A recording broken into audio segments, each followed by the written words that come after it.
Hello, chào quý vị các bạn nhé.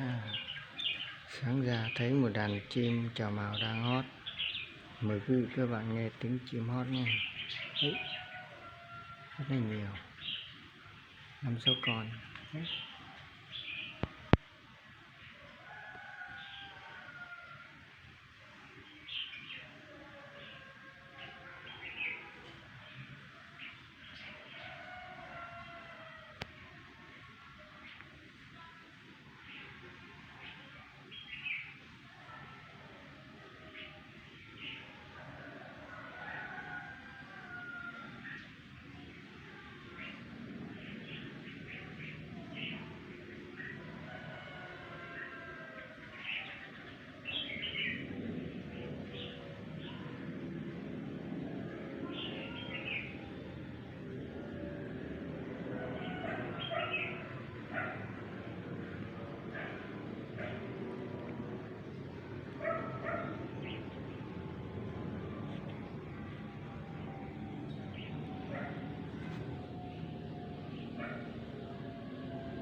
Quế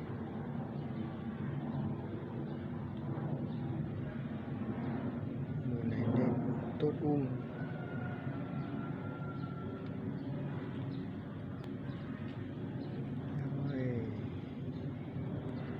mình xin dừng video đây nhé. Hẹn quý vị các bạn video sau nhé.